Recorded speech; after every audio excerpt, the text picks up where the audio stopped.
Allez, parlons de cette crise démocratique. Y a-t-il crise démocratique ou pas? Il y a dans tous les cas une crise sociale et politique à travers la réforme des retraites. Pour évoquer le sujet, nous avons trois invités par ordre alphabétique. François Coq, essayiste, auteur de l'impératif démocratique, de la crise de la représentativité aux Gilets jaunes, aux éditions Éric Jamet. Bonjour. Bonjour Jean-Jacques, bonjour à tous. Merci d'être avec nous. Eddy Fougier, qui est politologue, spécialiste des mouvements protestataires. Bonjour. Bonjour. Merci d'être avec nous. Et William T, qui est président de think tank Le Millénaire. Bonjour. Bonjour. Merci d'être là tous les trois pour discuter. Alors, je parlais de crise démocratique. C'est Laurent Berger qui estime que nous vivons une crise démocratique. Nous vivons une crise sociale et politique. Ça, c'est une réalité. Je vous fais un petit tour de table rapide. Est-ce que nous vivons une crise démocratique, François Coq? Oui, nous avons clairement basculé dans une crise démocratique.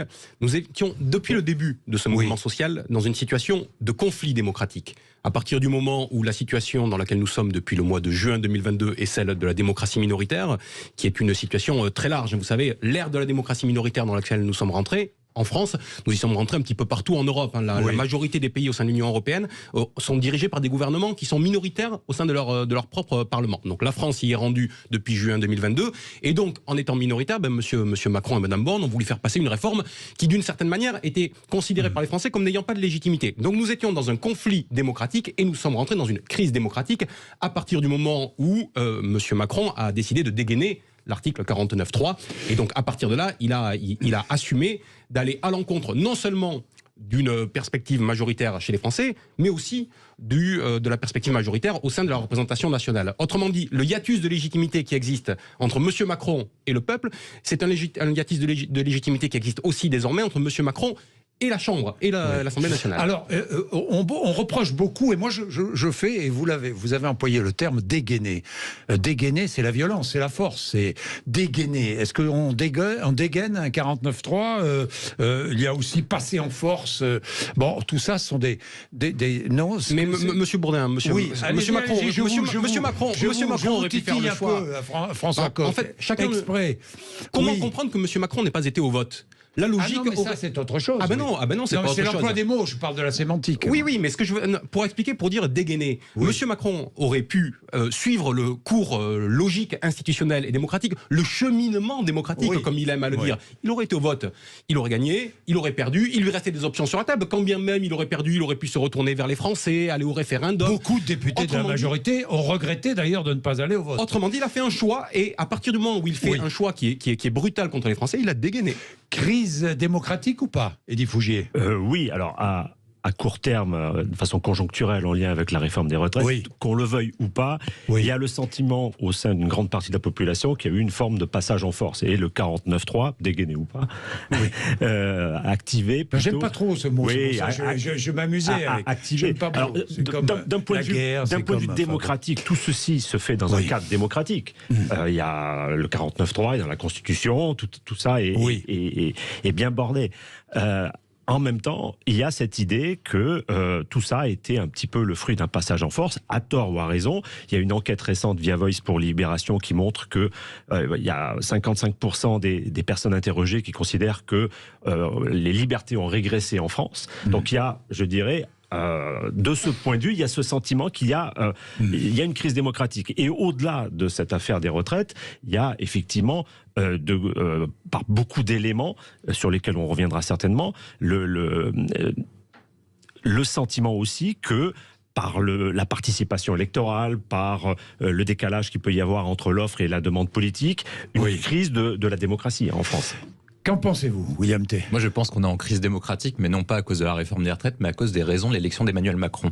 Emmanuel Macron a été élu parce que les Français ne voulaient être représentés ni par Mélenchon ni par Le Pen. Et ça a donné une majorité relative à l'Assemblée nationale. Et donc, personne n'avait la majorité. Et en fait, sans majorité absolue à l'Assemblée nationale et sans possibilité de coalition, ni avec la gauche, ni avec la droite, il était déjà dans une impasse démocratique. Et en fait, on n'est pas en crise démocratique, on est même dans une impasse démocratique. C'est ça le sujet principal. C'est qu'Emmanuel Macron n'a quasiment plus d'options à partir de vendredi que le texte soit censuré ou pas. C'est-à-dire que la suite du quinquennat est dans une impasse. Peut-être que le quinquennat s'est terminé lors de l'utilisation du 49.3. S'il retire le texte, comme Jacques Chirac l'a fait avec le CPE, est-ce qu'il peut relancer et peut obtenir un capital politique supplémentaire alors que Jacques Chirac s'est enlisé après le CPE et Dominique de Villepin était complètement cramé pour la présidentielle de 2007? C'est une option probable, c'est-à-dire que Emmanuel Macron, qui est spontanément plutôt dynamique, disruptif, se transformer en Jacques Chirac et en perd sage, ce qui est improbable avec sa personnalité. Deuxième option, il peut changer de Premier ministre. Mais quel Premier ministre permettrait d'élargir la majorité si ce n'est pas un Premier ministre de LR? Et si vous mettez un Premier ministre de LR, est-ce que vous avez les 290 sièges en faisant 240 chez Renaissance et 60 chez LR? Mais tout ça, c'est de la politique. Mais justement, je vais y arriver. Oui, et ça veut dire qu'Emmanuel Macron a une dernière option, c'est le retour au peuple. Soit via référendum, soit via dissolution, ou soit via démission. Et en fait, on est dans une impasse démocratique, non pas en raison des institutions, mais parce que les Français sont en opposition complète avec le gouvernement actuel. C'est tout. Enfin, les Français, ils gardent 25 à 30% un socle qui le soutient et qui est derrière lui. Et aucun leader aujourd'hui politique ne peut revendiquer plus de 35% aujourd'hui. C'est pour ça que c'est l'impasse démocratique, oui. Mais au-delà de l'impasse, au-delà des élections, au-delà de moi, ce qui m'intéresse, c'est est-ce qu'il n'y a pas une crise plus profonde de la démocratie française, crise plus profonde qui date peut-être de 1958, de la Constitution de 1958. Est-elle toujours adaptée à notre époque? Faut-il complètement la réformer les institutions? Et puis je voudrais baser le débat sur deux déclarations. La première, Emmanuel Macron: la foule n'a pas de légitimité face au peuple qui s'exprime à travers ses élus. Ça mérite réflexion. Et la deuxième, qui est plus factuelle, qui est de Thomas Piketty, l'économiste: il ne faut pas trop attendre du Conseil constitutionnel, qui est une façon de remettre en cause aussi peut-être notre fonctionnement démocratique. Alors, oui, il y a deux questions en une dans ce que vous évoquez. D'abord, notons que les Français sont encore très attachés aux institutions de la Ve République. Et ce à quoi ce que nous avons constaté là... Vous êtes sûr de ça? Vous êtes sûr de ça? Moi, je suis partisan de changer les règles du jeu. Je vais vous le dire dans un instant. Mais notons que ce qui pose problème aujourd'hui aux Français, c'est que même les institutions de la Ve République ne suffisent plus à faire avancer la discussion publique, le débat raisonné dans le champ démocratique. Pourquoi Monsieur Macron a utilisé l'article 47.1 qui déjà était une manière de corseter la discussion au sein de l'Assemblée nationale. Sur ce 47.1, il a rajouté l'article 49.3 qui était une manière de passer en force, quand bien même vous trouvez peut-être cela un petit peu brutal.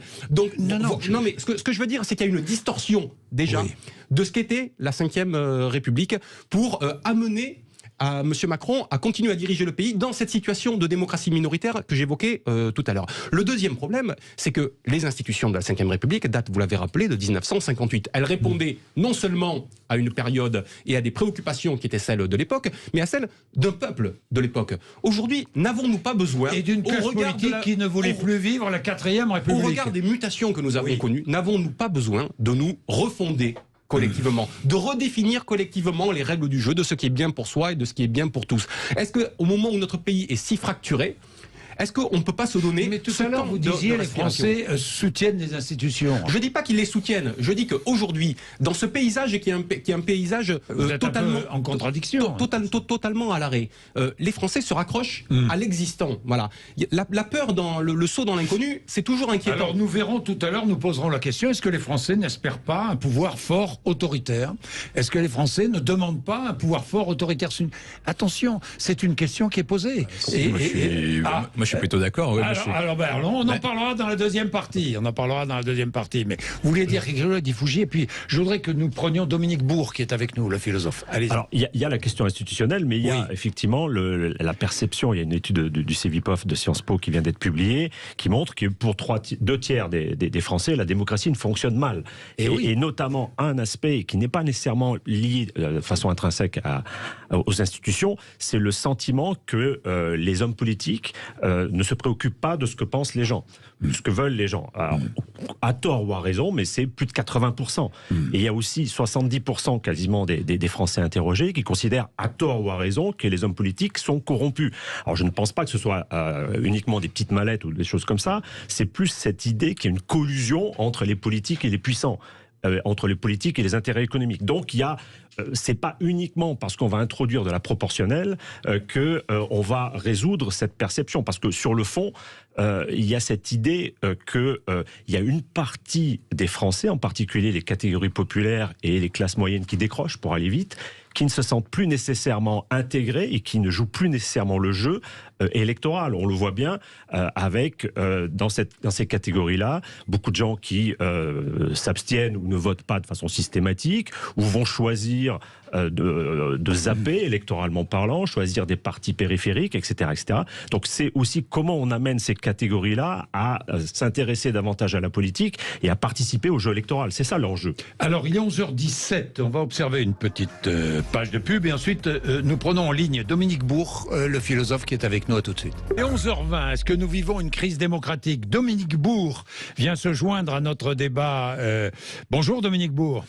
Oui, bonjour monsieur. Bonjour. Vous êtes philosophe. Alors, est-ce que nous vivons une vraie crise démocratique en France?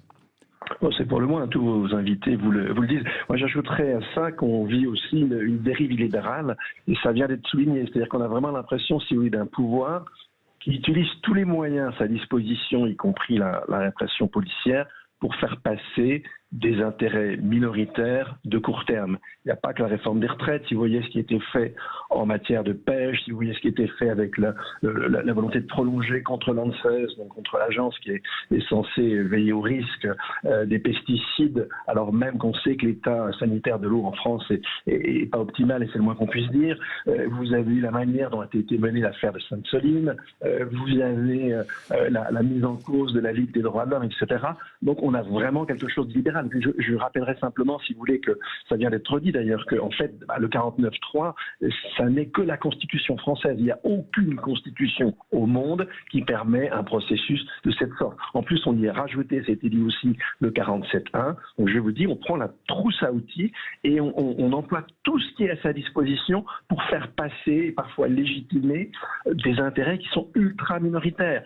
C'est ceux des producteurs de nitrites, c'est ceux de quelques agriculteurs contre l'eau, c'est ceux de certaines sphères financières ou des marchés vis-à-vis des retraites, etc.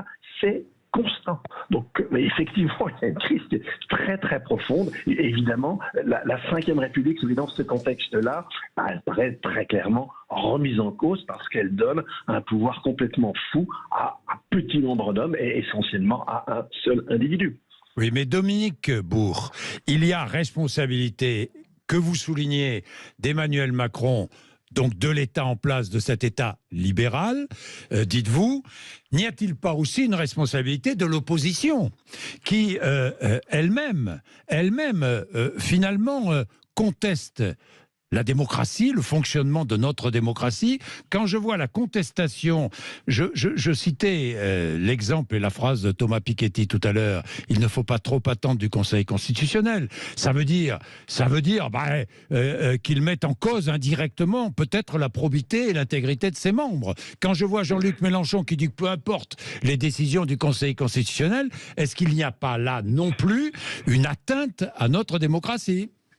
Mais si vous voulez, alors c'est pas une atteinte à la démocratie dans ces cas-là, c'est l'atteinte à un type de démocratie. Et effectivement, quand vous laissez pourrir les choses, finalement, même les institutions qu'on s'est dotées pour pouvoir réagir face à des crises perdent leur légitimité. Maintenant, cela dit, tous les constitutionnalistes vous diront que le Conseil constitutionnel français, c'est pas une cour comme la cour de Karlsruhe en Allemagne. Ce ne sont pas que des juges professionnels, c'est le moins qu'on puisse dire. Mais peu importe, on va pas les remettre en cause. Mais si vous voulez, à partir du moment où il y a une attitude caricaturale, visible, qui consiste à favoriser certains intérêts contre, en l'occurrence, des intérêts majoritaires, l'environnement, la santé publique, le désir de partir en retraite, etc., au bout d'un moment, si vous voulez, ça jette le trouble et ça délégitime tout. Et là, on en est là. Alors effectivement, que certains partis politiques n'aient pas toujours eu peut-être une attitude optimale, mais cela dit, quand vous êtes coincé avec le 47.1, quand vous savez qu'au bout du compte, vous aurez quand même le 49.3, ça n'incite pas non plus fortement au débat démocratique. Oui, enfin, sauf que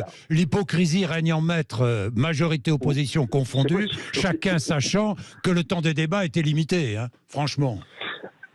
Oui, mais ce n'est pas une raison pour en plus, si vous voulez, renforcer cette limite. Alors effectivement, réagir à ça par le refus d'entrer dans le débat, c'est peut-être pas optimal, je n'en sais rien. Mais en tout cas, si vous voulez... Si, vous le savez, Dominique Bourg. Vous le savez, évidemment que ce n'est pas optimal. Les deux attitudes sont condamnables, vous le savez bien. Elles sont condamnables, elles se nourrissent l'une l'autre, c'est ça simplement. Exactement, elles se nourrissent l'une l'autre. Oui, qu'est-ce que François Coq Dominique Bourg évoque les artifices qui sont utilisés actuellement par le pouvoir en place et qui visent à contourner le cheminement qui devrait être pas des artifices. Ah ben si, non mais c'est constitutionnel. Non mais d'accord, mais dans ce cas-là la discussion c'est la même. Il y a l'évasion fiscale, tout le monde la dénonce, et il y a l'optimisation fiscale. L'optimisation fiscale c'est la même chose que l'évasion fiscale.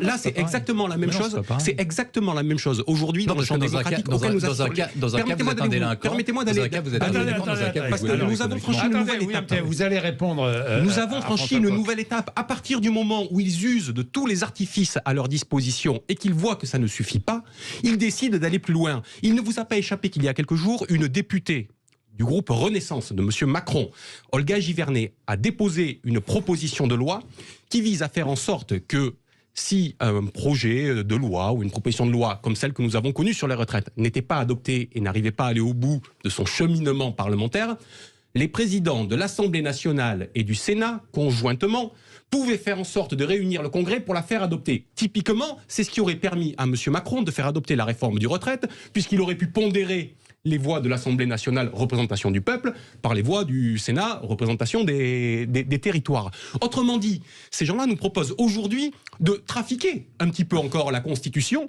parce qu'ils voient qu'on arrive à une situation de blocage, même avec tous les outils dont ils disposent dans cette incroyable trousse à outils qu'est la Ve République. Oui, mais le Sénat, vous dites... Attendez, il faut être juste. Représentants des territoires, mais ce sont des représentants du peuple indirectement. Indirectement. Ben non, c'est la Constitution. Excusez-moi, ils sont élus par des élus. Vous avez tort, monsieur Bourdin. Oui, dans la Constitution française, les représentants du peuple, les représentants de la nation sont les députés. Supprimez le Sénat, alors. Pas le Sénat. Mais les termes sont importants en termes de droit constitutionnel, monsieur Bourdin. Les représentants du peuple sont l'Assemblée nationale. Comment est élu un sénateur ? Ils sont élus au second degré par d'autres élus qui sont élus par le peuple, qui sont élus par les conseils municipaux, qui eux sont élus par le peuple. Attendez, c'est pas le même objet. Il y a pas, sinon il n'y aurait qu'une seule chambre, monsieur Bourdin, c'est pas la même chose. Non, mais dans toutes les démocraties, vous avez une chambre basse et une chambre haute. D'abord pas dans toutes les démocraties.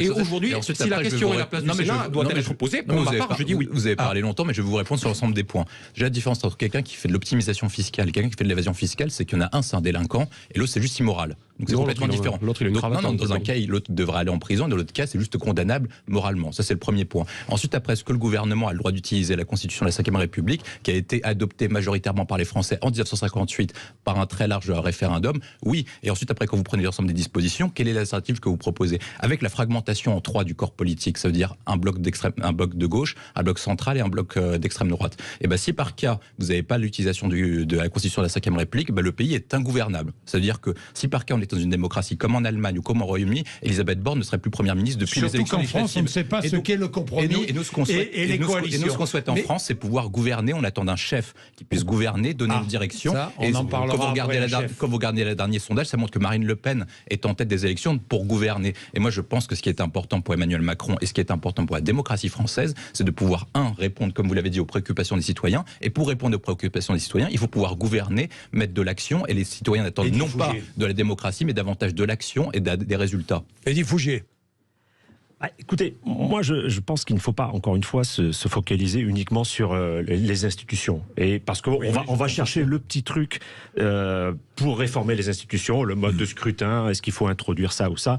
Je pense que c'est plus fondamental, encore une fois. Comme je le disais tout à l'heure, il y a une partie de la population qui ne se sent plus concernée par les débats politiques, qui n'a plus d'intérêt pour la vie politique et qui ne veut plus jouer à ce jeu électoral. Mais bien sûr. Et c'est cela qu'il faut amener avant de songer pour savoir s'il manque 8 voix ou pas pour former une majorité. Et ça pour moi, c'est le fondement. Après, je suis un petit peu ce que dit Dominique Bourg, sans aller sur la logique libérale ou autre. Et effectivement, on voit bien que aujourd'hui, regardez ce qui s'est passé lors des dernières élections présidentielles.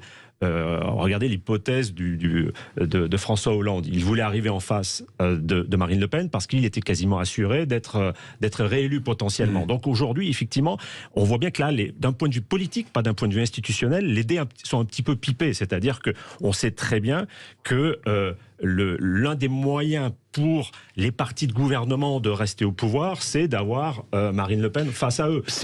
Donc est-ce que c'est toujours le cas? C'est la question qu'on doit se poser. On ne sait pas. On ne sait pas. Mais on voit bien. C'est la question qu'on pose. Oui, c'est une question importante, effectivement.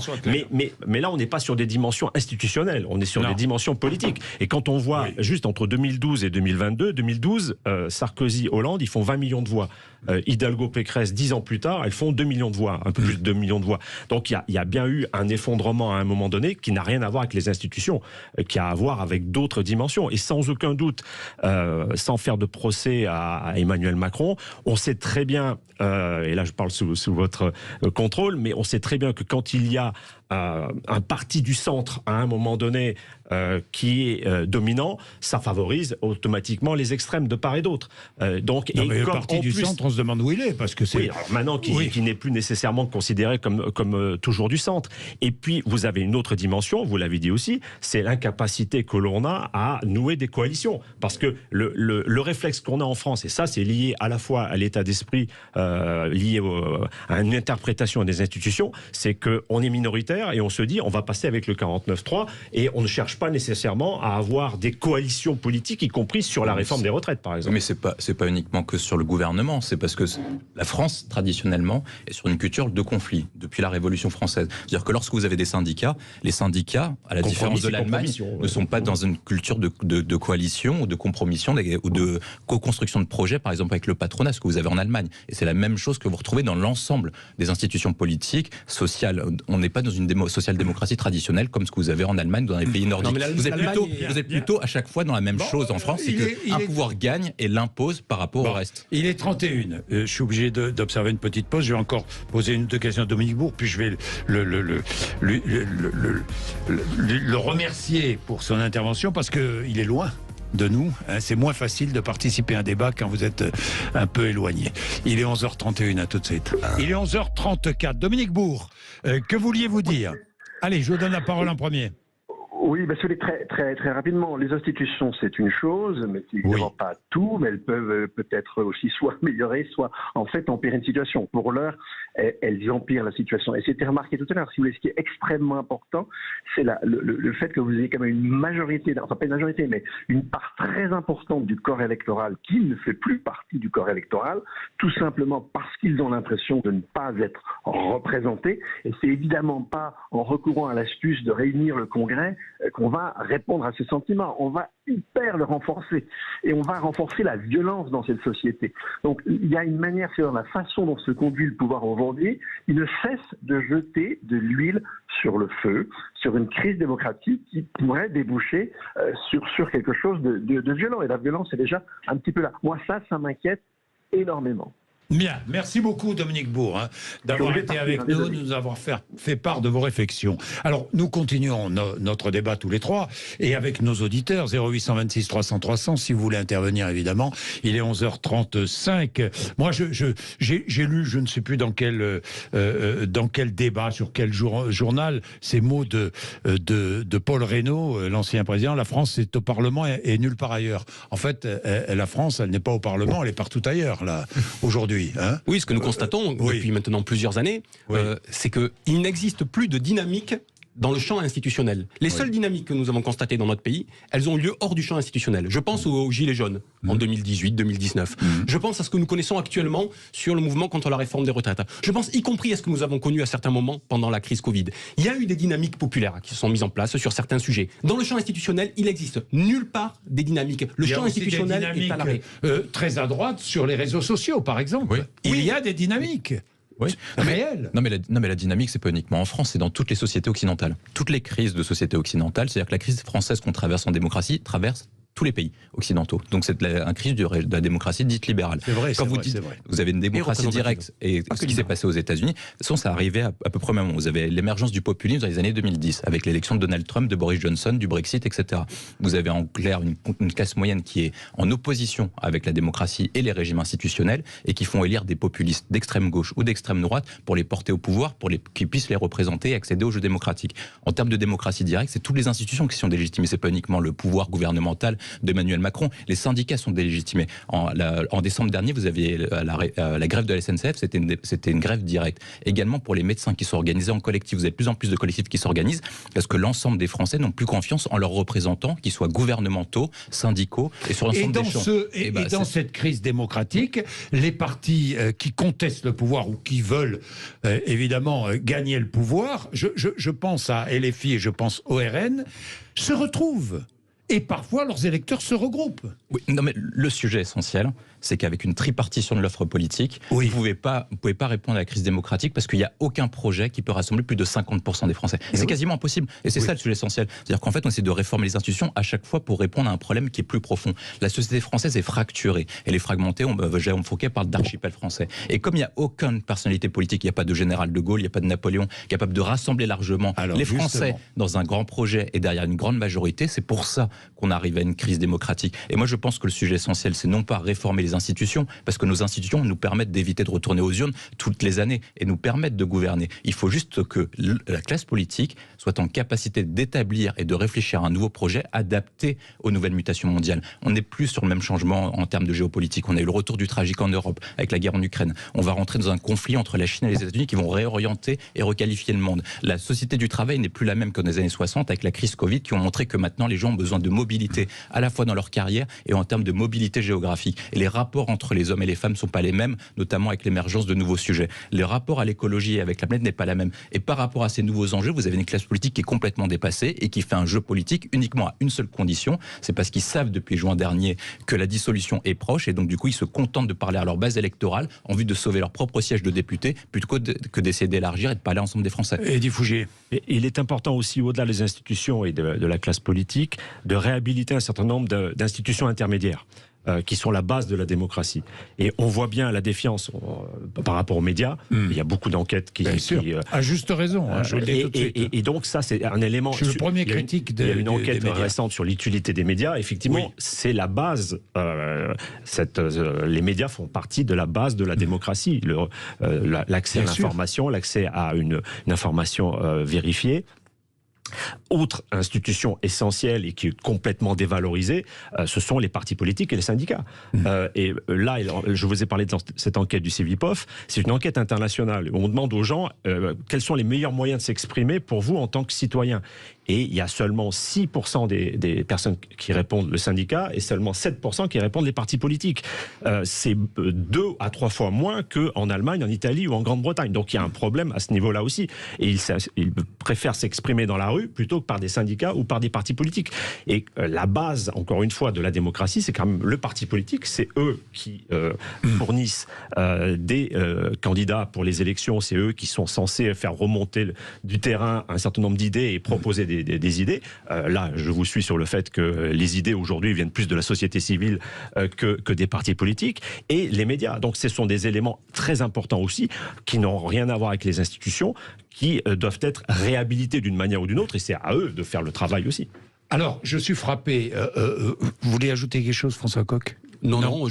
Alors je suis frappé et on va développer quand même. Je parlais tout à l'heure de pouvoir un peu autoritaire, un homme fort, un pouvoir fort autoritaire. Est-ce que les Français aspirent à cela ou pas ? Mais je suis frappé par le fonctionnement. Nous avons au pouvoir un homme, président de la République, avec une gouvernance très verticale. Là, il y a un pouvoir autoritaire. Nous avons à LFI un homme avec un pouvoir très vertical. Là, nous avons au Rassemblement national une femme avec un pouvoir très vertical. C'est-à-dire que nous avons 3 exemples. Les 3 leaders politiques français pratiquent ce pouvoir autoritaire et vertical.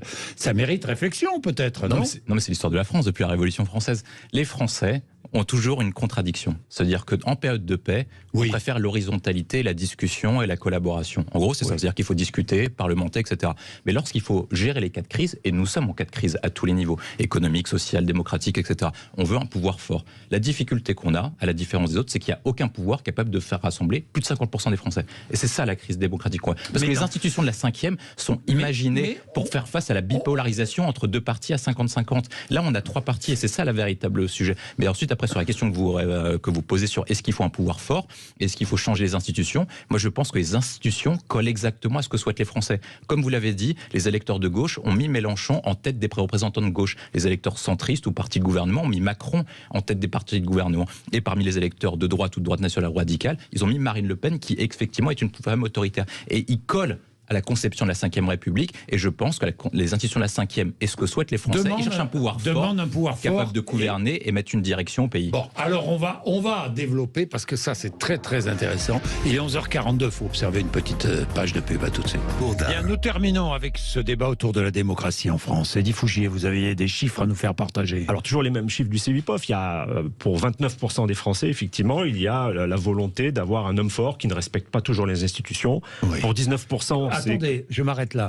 29% des Français qui souhaitent un homme fort ou une femme forte qui ne respecte pas les institutions.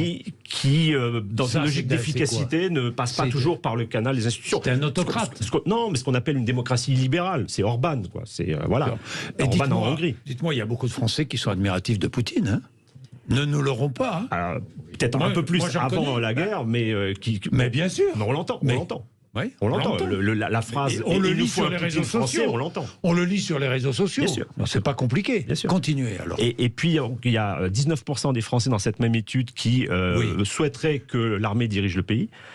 Et donc et puis dans une autre étude assez intéressante, il y a 26% des Français qui considèrent qu'on n'est même plus en démocratie, qu'on est dans un régime autoritaire. Donc ça c'est, il y a un socle là aussi, et à peu près avec les mêmes caractéristiques d'individus qui se sentent un peu moins intégrés à la société, plus des jeunes, beaucoup de jeunes qui sont dans cette vision-là, et des ouvriers, des personnes qui sont... Mais attendez, vous avez raison, Eddy Fougier. Encore une fois, je reparle des réseaux sociaux, mais le mot dictature est employé à tout bout de champ sur les réseaux sociaux. Combien de fois ai-je lu « Nous vivons en dictature », c'est une dictature. On ne peut pas dire aujourd'hui que nous vivons en dictature. Ça a été accéléré aussi par un certain nombre de mesures considérées comme liberticides durant la crise de la Covid, la question sur des vaccins, la question... Est-ce qu'on peut dire qu'on vit en dictature ? La question n'est pas de savoir si on est en dictature ou pas. La question est quel est le ressenti des gens par rapport à ça. Et ça, c'est très important. À partir du moment où les gens ressentent une forme d'oppression à leur liberté et à leur droit de décider souverainement de ce qu'ils souhaitent faire de leur vie, eh ben on a un problème démocratique. Et ce problème démocratique, j'aimais beaucoup le panorama que vous avez dressé tout à l'heure, Jean-Jacques, quand vous avez expliqué la verticalité au sommet de l'État et dans les différents partis. Parce qu'il donne à voir le problème qui est le nôtre. On a un problème d'offre politique dans ce pays. Il y a un sondage qui est sorti cette semaine dont on pense ce qu'on veut, qui était si on rejouait la présidentielle de 2022 aujourd'hui. Alors bien sûr, ça n'a pas trop de sens parce que M. Macron ne peut pas se représenter, etc. Mais peu importe, d'une manière générale, ce qui ressort, moyennant le fait que Mme Le Pen augmenterait un petit peu, que M. Mélenchon baisserait un petit peu, c'est quand même qu'on reste globalement dans un paysage qui reste le même, à l'identique. Le total gauche, par exemple, faisait 30,5% en 2022, il fait 30,5% un an après. Les blocs restent les mêmes. Autrement dit, il n'y a pas d'issue dans le cadre tel que nous le connaissons aujourd'hui, parce que les Français perçoivent que ceux qui pratiquent la politique aujourd'hui sont des rentiers de la vie électorale, que c'est une course de petits chevaux, et qu'à un moment donné, il y a besoin de quelqu'un qui vienne proposer un projet qui transcende tout ça, qui soit un projet à perspective majoritaire. Les uns et les autres ont oublié la perspective majoritaire. Ils veulent simplement avoir le socle le plus gros possible. Tout à l'heure, on parle de socle. On a des hommes et des femmes politiques aujourd'hui qui cherchent à avoir le plus gros socle politique possible pour faire de la rente électorale. Mais la rente électorale, vous avez raison. Regardons les deux leaders de l'opposition. Et Emmanuel Macron aussi. Les leaders de l'opposition, ils font de la politique depuis tant d'années. Ils se sont présentés depuis tant de fois à la présidentielle et ailleurs. Ce sont des rentiers de la politique. Et on ne construit pas un pays avec des rentiers de la politique, me semble-t-il. William T. Oui, je suis plutôt d'accord. De toute façon, Jean-Luc Mélenchon, ça fait 40 ans qu'il est là. Marine Le Pen, c'est une dynastie familiale. Je pense que le sujet sur la crise démocratique, c'est faire cohabiter les institutions avec ce que souhaite le peuple. Et vous avez dit que 26% de la population considérait qu'on n'est pas en démocratie et qu'on vivait en dictature. Mais est-ce que ces 26%-là, de toute façon, ne vont jamais voter et ne sont pas mis en dehors du jeu politique? Et je pense qu'à trop vouloir parler aux personnes qui sont mises en dehors, on oublie de parler aux 75% restants. Il y a quand même 75% qui viennent voter à la présidentielle et qui participent régulièrement au jeu démocratique. Et à cela, il faut d'abord se concentrer sur cela avant de parler aux plus défavorisés, aux plus éloignés, etc. Donc quand on prend les 75% qui s'adressent au jeu politique, ils ont mis une trépartition électorale. En gros, il y a 25% qui votent pour Mélenchon, 25% qui votent pour Macron et 25% qui votent pour Le Pen. Le seul moyen de pouvoir arriver, c'est de bâtir une nouvelle offre politique. Et pour bâtir une nouvelle offre politique, il faut soit l'émergence d'une nouvelle personnalité, soit l'émergence d'un nouveau consensus. À l'heure actuelle, Emmanuel Macron est dans une impasse démocratique. Jamais il ne retournera à la dissolution parce qu'il sait qu'il perdra les élections. Bien sûr. Donc le seul moyen qui reste à court terme, c'est de pouvoir bâtir une coalition pour traverser la fin du quinquennat. Et quelle est les deux seules coalitions possibles? Soit Emmanuel Macron se tourne vers la gauche en proposant un programme de gauche, soit Emmanuel Macron propose un programme de droite en se tournant vers les Républicains. Mais pour ça veut dire qu'il faut qu'Emmanuel Macron fasse une révolution, non pas contre le peuple, mais contre lui-même. Exactement. Mais vous avez raison, d'autant plus que dans son gouvernement, les dissensions sont là. Oui, parce qu'ils sont entre le regard porté vers la droite et le regard porté vers la gauche. Ouais. Hein, on est bien d'accord. Elisabeth Borne est plutôt le regard porté vers la gauche et Gérald Darmanin plutôt le regard porté vers la droite. Donc, Eddy Fougier. Non, mais je suis en accord avec ça. Et encore une fois...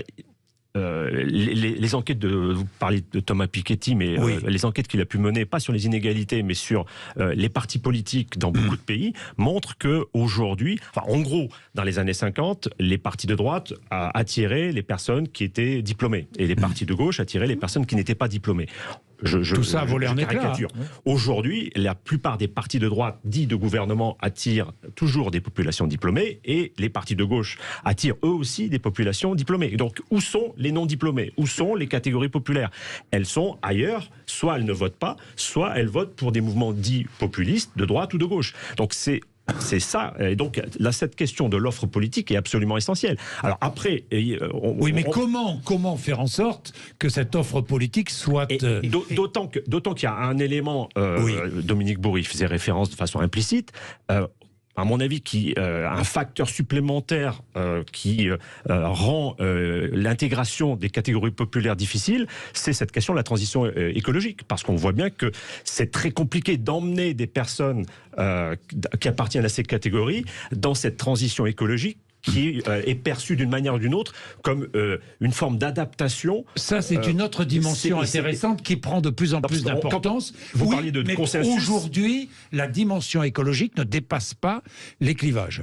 Ce que je veux dire, c'est que est-ce qu'un jour, c'est intéressant, est-ce qu'un jour, cette urgence écologique s'imposera au clivage politique? J'aimerais poser cette question parce que ça, c'est très intéressant à la réflexion. Vous ne croyez pas? Non, je ne pense pas, parce que à l'heure actuelle, tant que l'écologie est définie telle que celle-ci, ça veut dire avec un objectif non avoué de décroissance et de réduction de production du temps de travail, etc., c'est-à-dire qu'en fait, vous avez des gagnants et des perdants dans cette organisation. Et à chaque fois, c'est le clivage que vous avez dit. Vous avez un clivage entre ceux qui habitent dans les métropoles, des grands diplômés, etc., et ceux qui habitent en ruralité, et donc qui vont payer le coût de cette transition écologique. Parce que lorsque vous habitez dans une grande métropole, on vous dit qu'il faut passer au vélo, il faut réduire la consommation de la voiture, du carburant, etc. Mais de toute façon, ça ne vous impacte pas. Alors que ceux qui vont payer le prix de la transition écologique, ce sont les classes moyennes et les classes populaires. Et tant que la transition écologique sera portée par la classe moyenne et classe populaire, ils seront en opposition par rapport à ce projet-là. Ouais, je ne crois pas non plus que la question de l'écologie soit un paradigme refondateur. C'est-à-dire qu'à un moment donné, ça peut faire du consensus. On peut être d'accord sur le principe, mais on n'est pas d'accord, ça ne crée pas du consensus d'implication du côté des